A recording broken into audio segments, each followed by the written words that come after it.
ఒత్తిడి లేని ఆధునిక జీవితాన్ని ఇవాళ మనం ఊహించుకోలేం. చదువులు, ఉద్యోగాలు, వ్యాపారాలు, ఆర్థిక లావాదేవీలు ఇలా ఈ వ్యవహారాలన్నింటిలోనూ మనం ఎంతో కొంత ఒత్తిడికి గురవుతూనే ఉంటాం. అయితే ఈ ఒత్తిడిని తట్టుకోలేక మనలో చాలా మంది నేడు చిత్తవుతున్నారు.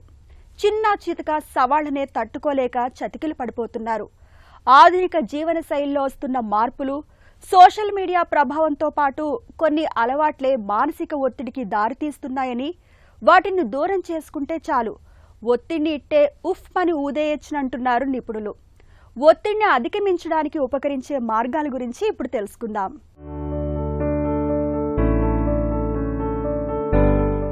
మనలో చాలా మందికి తిండి విషయంలో నియంత్రణ ఉండదు. ఏది పడితే అది తినేస్తుంటారు. నిజానికి ఏం తినాలో కాదు, ఎంత తినాలో తెలుసుకొని ఆచరించిన వాళ్లే ఆరోగ్యంగా ఉండగలరు. ఉప్పు, కొవ్వు, చక్కెర, ఆల్కహాల్తో ముడిపడిన పదార్థాలు, పానీయాల జోలికి వెళ్ళకండి. ఇవన్నీ ఆరోగ్యాన్ని దెబ్బతీస్తాయి. అందుకే తిండిలో నిగ్రహం పాటించాలి. కూరగాయలు, పండ్లను ఎక్కువగా తినాలి. ఇక చేయాల్సిన పనులను వాయిదా వేయడం మంచిది కాదు. అవి ఎప్పటికీ పూర్తవకపోగా ఒత్తిడికి దారితీస్తాయి. అందుకే నిర్ణీత గడువులోగా పూర్తి చేయాలనే లక్ష్యాన్ని పెట్టుకోవాలి. అలానే సమయపాలన పాటించాలి. కొందరు టైం సరిపోవడం లేదంటూ ఒత్తిడికి గురవుతుంటారు. ఎంత ఒత్తిడిలో ఉన్నా కానీ మన కోసం కొంత సమయం కేటాయించుకోవాలి. మానసిక ప్రశాంతతను, ఆరోగ్యాన్ని అందించేలా నచ్చిన పనులను చేయాలి.